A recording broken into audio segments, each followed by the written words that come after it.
You know what I find a little strange? Watching Americans rush into the stock market like it's a Black Friday sale, grabbing whatever investment they can before someone else gets it. Buy this stock. Invest in crypto. Don't miss the next big thing. Meanwhile, their credit card is quietly sitting in the background charging 22% interest like a silent tax collector. It's kind of like trying to fill a swimming pool while someone drilled holes in the bottom. No matter how much water you pour in, it keeps leaking out. And the crazy part is millions of people are doing exactly this with their money. They're investing. They're trading. They're watching stock market videos every day. But financially, they're barely moving forward. Now, don't get me wrong. Investing is one of the most powerful tools for building wealth. But here's the problem most people never realize. It's not just about investing. It's about investing in the right order. Think of it like building a house. You wouldn't start by installing the roof when the foundation hasn't even been poured first. But that's exactly how many people approach their finances. They jump straight to the exciting stuff, stocks, crypto, trading apps, while ignoring the basic structure that actually makes wealth stable. And the cost of getting this order wrong can be enormous. We're not talking about losing a few dollars here and there. Over the course of your life, doing things in the wrong order can quietly cost you tens of thousands, sometimes hundreds of thousands of dollars. Now, the good news is that there actually is a simple sequence for building wealth the right way, a financial order of operations, you could say. And once you understand it, everything about managing money starts to make a lot more sense. Today, I'm going to walk you through that exact order, step by step, and explain why most people completely ignore it, even though it could dramatically change their financial future. Because the biggest mistake people make with money isn't picking the wrong investments. It's starting in the wrong place. And once you see the correct sequence, you might realize that a lot of what you've been told about investing might be backwards. Let me paint you a picture that happens all the time. Someone finally decides they want to get serious about their money. So they download a trading app, watch a couple of investing videos, maybe follow a few finance accounts online, and suddenly they're buying stocks, which sounds responsible until you look at the rest of their financial life. They've got a credit card balance sitting there quietly growing every month, maybe a car loan with a pretty hefty interest rate, and absolutely no emergency savings if life decides to throw a curveball. But they're investing. It reminds me of someone trying to run on a treadmill while someone behind them is pulling the belt in the opposite direction. You're working hard, but you're not actually moving forward. Here's why this matters so much. Let's say someone carries a $6,000 credit card balance at around 22% interest, which isn't unusual these days. That debt alone can cost well over $1,000 a year in interest if it lingers. Now compare that to the stock market, which historically averages somewhere around 7 to 10% per year over long periods. See the problem? If you're paying 22% on debt while hoping to earn 8% investing, the math is basically working against you every single day. It's like trying to climb a hill while someone is pouring sand into your backpack. And this isn't just about credit cards. Another mistake people make is jumping into investing before they built any sort of financial safety net. Imagine your car breaks down tomorrow, or you get hit with a surprise medical bill, or your hours get cut at work. If you don't have savings to handle that, what usually happens? You either sell your investments at the worst possible moment, or you go right back into debt, which basically resets all the progress you were trying to make. This is exactly why the order of financial decisions matters so much. Because before your money can start working for you, you have to stop it from quietly working against you. So doing things in the wrong order quietly drains your wealth. What does the right order actually look like? Think of your finances like building a house. Nobody starts by installing expensive glass windows or a designer kitchen. The first thing any good builder does is lay the foundation. Because if the foundation is weak, it doesn't matter how beautiful the house looks. Sooner or later, the whole structure starts to crack. Money works the same way. Before your investments can grow properly, you need a financial foundation that keeps everything stable when life gets unpredictable. And the very first piece of that foundation is something people love to skip because it feels boring: an emergency fund. I know, Saving cash is exciting. Nobody brags about their emergency fund at dinner parties. You're not going to see headlines saying, "This savings account turned someone into a millionaire overnight." But here's the reality. Life has a way of showing up unannounced. The car breaks down. The roof leaks. The dog suddenly needs surgery. Or your job decides to restructure.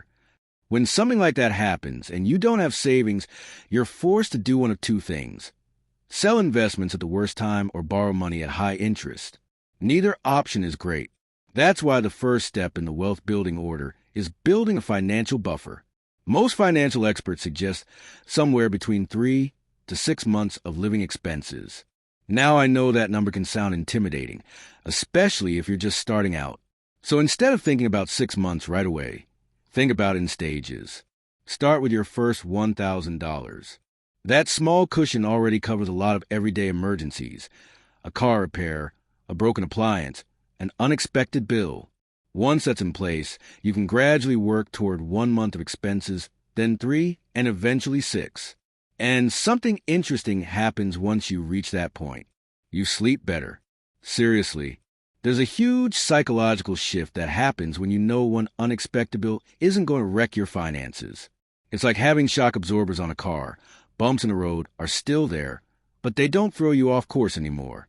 Now, once that foundation is in place, we move to the second step in the order, and this one is absolutely critical: eliminating high-interest debt. If emergency savings is a foundation of the house, high-interest debt is like termites eating away at the walls. Credit card interest rates today often sit somewhere around 20 to 25%. Let that sink in for a moment. The average long-term return of the stock market is around 7 to 10% per year, which means if you're carrying credit card debt while investing, you're essentially trying to out-earn something that's charging you double or triple what your investments are likely making. Mathematically, it's almost impossible to win that race. Paying off a credit card with a 22% interest rate is basically the same as earning a guaranteed 22% return on your money. And in the world of investing, a guaranteed 22% return is practically unheard of. Even some of the greatest investors in history, people who built billion-dollar fortunes, average less than that over long periods. So before you start dreaming about beating the stock market, the smartest move might actually be beating your credit card company first. Now, there are 2 common strategies people use when attacking debt. The first is called the debt snowball method. That's where you pay off the smallest balances first to build momentum. Every time a balance disappears, it feels like a win, and that motivation helps you keep going. The second approach is the debt avalanche method. This is where you focus on the debt with the highest interest rate first, while paying minimums on everything else. Mathematically, this saves you the most money over time. Both methods work. The best one is simply the one you'll stick with. But once those high-interest debts are gone, something powerful happens. All the money that used to go toward interest payments suddenly becomes available to build your future instead of paying for your past. And this is where the wealth-building sequence starts to get really interesting. Because once you build a financial safety net and stop the interest from working against you, your money is finally in a position where it can start working for you instead. And the next step in the sequence might surprise you, because it involves something that's basically free money most people overlook every single year. Now, this next step in the wealth building order is one of the biggest missed opportunities in personal finance. And the crazy part is millions of Americans have access to it every single day and still ignore it. It's employer retirement matching.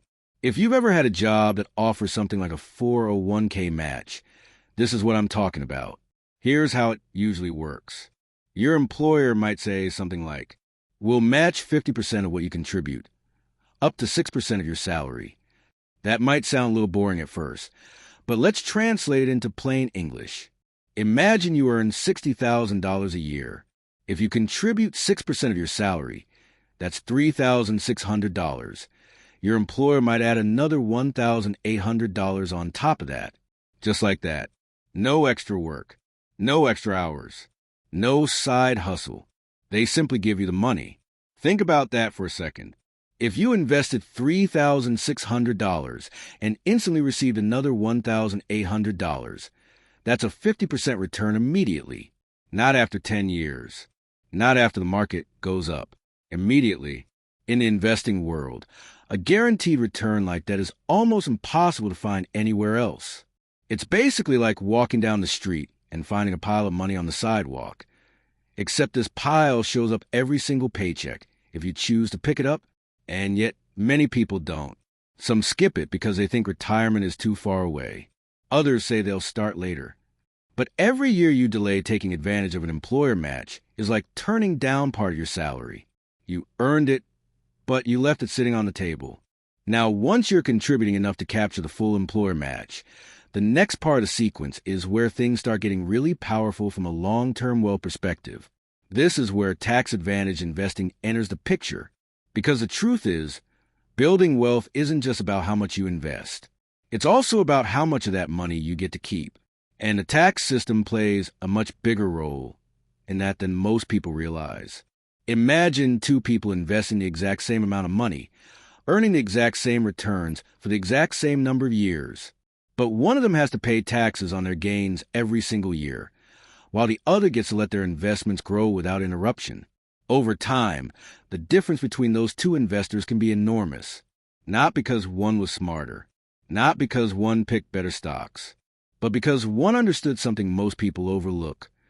Where you invest matters just as much as what you invest in. That's why the next step in the wealth building order focuses on accounts designed to give your investments a serious advantage over time.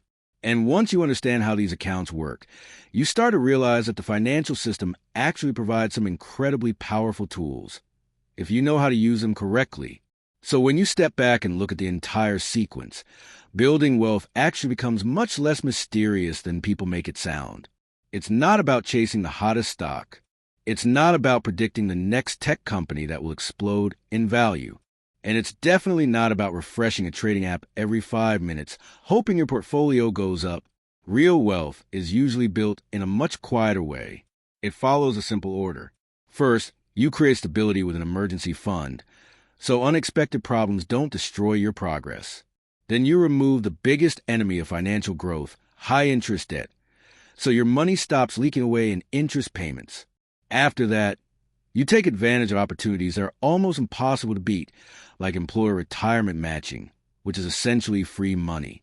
From there, you focus on tax-advantaged investing, allowing your money to compound with fewer interruptions from taxes.